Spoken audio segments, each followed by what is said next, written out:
Amigos, agora eu tô aqui com um titã já do Morning Show, nosso queridíssimo doutor Vimer Boturra, psiquiatra dos bons.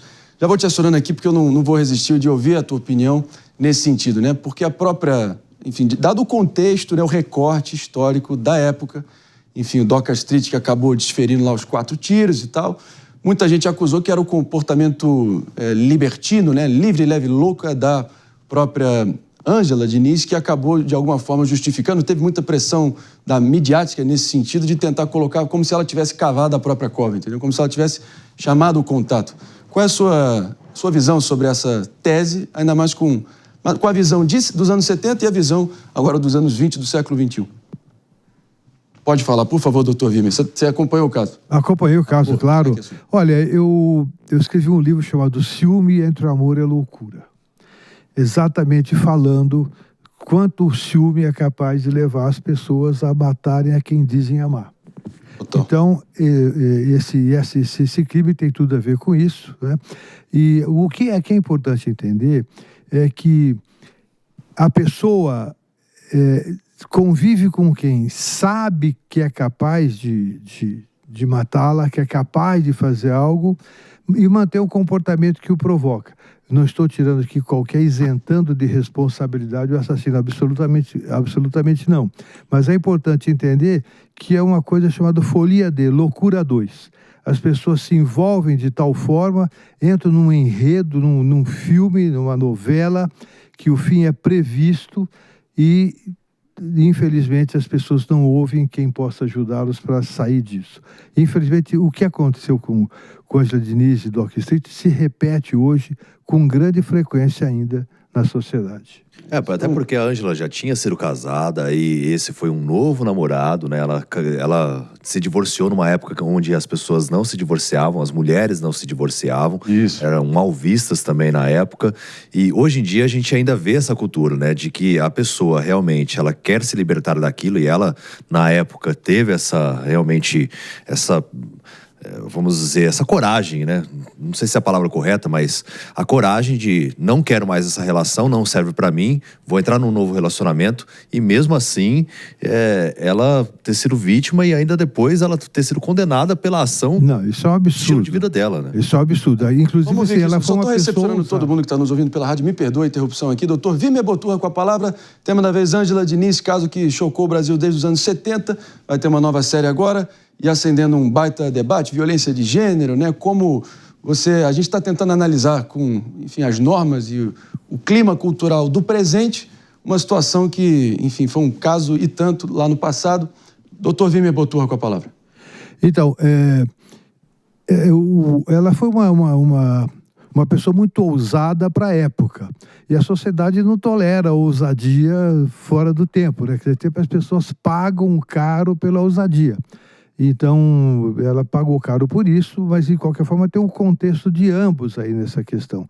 É um enredo que é previsível e pode ser mudado. Eu queria muito acrescentar uma história aqui que também está dando o que falar, dando sequência aqui no Morning Show, 11h43. Eu quero falar agora da mãe da cantora Marília Mendonça, a Dona Ruth, ela que revelou em uma entrevista que carrega um grande sentimento de culpa pela morte da própria filha. Ela disse que sempre apoiou a carreira da artista e chegou até a pensar, e aqui eu abro aspas, tá, pessoal? Talvez se eu não tivesse apoiado, ela estaria viva, fecha aspas.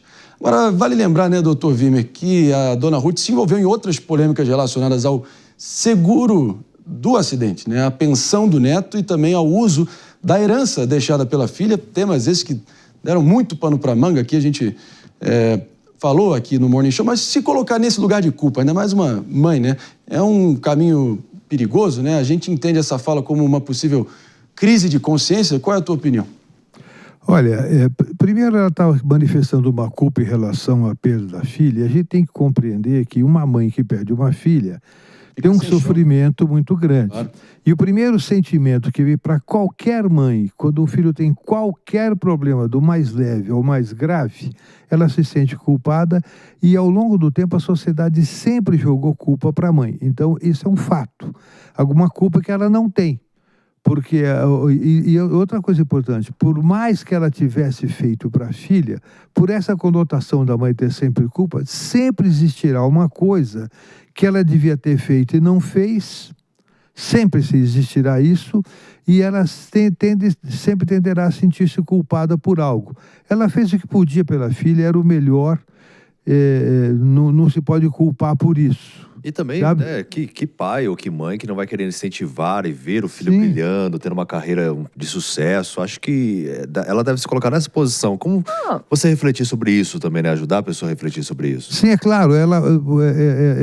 O que eu digo? O sentimento de culpa, nesse caso, é uma coisa assim. Ele virá fatalmente. Porque é atribuído à mãe culpas que não são dela. E por mais que ela faça, alguma coisa sempre faltou. E sempre vai faltar alguma coisa. Eu podia ter falado para ela não viajar nesse voo, podia ter feito alguma coisa. Sempre teria alguma coisa que a mãe devia ter feito e não fez, o que é errado. A mãe fez o que pôde pela filha, tem que chorar essa tristeza, chorar essa perda e ser compreendida por isso. Isso aí a gente vê isso que o senhor falou na série sobre Daniela Pérez, que ela fala que a mãe fala muito de vários arrependimentos que ela tem, coisas banais. Eu queria ter ficado mais com a minha filha, eu queria ter ficado no dia anterior, eu queria ter almoçado com ela. Detalhes assim que você vê que tem a ver com o luto e não com a culpa racional relacionada a algo que ela tenha feito mesmo. Até porque se você racionaliza essa situação, ela também não teria vivido com a filha uma série de momentos extremamente especiais se o curso da vida dela tivesse sido outro. Não teria o neto, provavelmente, porque aí a Marília não teria conhecido o pai da criança.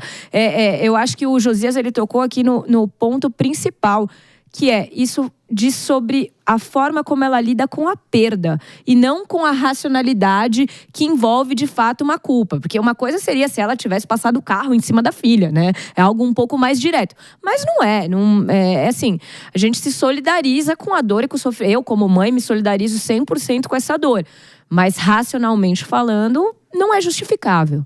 Ela sentiria a culpa de não ter apoiado a carreira da filha. Entendeu? Quer dizer, Exato. a culpa faz parte, é uma constante K. Em fórmula matemática tem a K, uma constante. A culpa é um K, é um constante na matemática. E a lei natural da vida é um filho enterrar um pai, jamais o contrário, e talvez seja a pior coisa que qualquer um pode ter que lidar. Então, só por isso, a gente tem que dar algum benefício da dúvida e, enfim, um espaço para tentar entender o drama humano que está sendo pesadíssimo, né? E acho que tem uma questão, nesse caso específico, que além das circunstâncias do falecimento, que foram muito trágicas, não era algo esperado, não é que ela ficou doente, nada assim, existe também a questão pós-morte, que envolveu a mãe da Marília Mendonça como um todo. Ela foi colocada no centro de uma série de polêmicas que envolvem o dinheiro da filha, que envolvem o neto. Então, eu acho que um pouco desse desabafo também diz respeito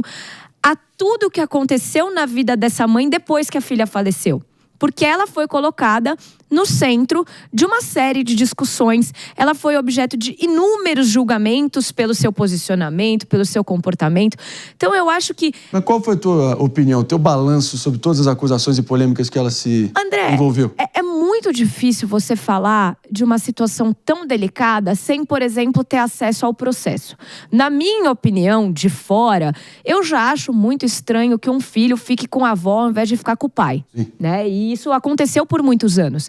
Então, ela assumiu totalmente a criação do neto Léo. Exato. Existe uma série de coisas ali que fogem do ordinário, né? Que fogem do senso comum. Então, isso deve ser analisado pelos profissionais que cuidam do caso. O meu ponto aqui ela foi colocada no centro de uma série de julgamentos. E a gente estava aqui comentando sobre Tremembé, a gente estava comentando sobre como esses julgamentos públicos afetam o cotidiano de uma pessoa. Então, eu acho que muito dessa culpa que ela sente também é pelo que ela vem vivendo, Dona Ruth, depois que a filha faleceu. Porque se a filha não tivesse falecido, nada disso teria acontecido.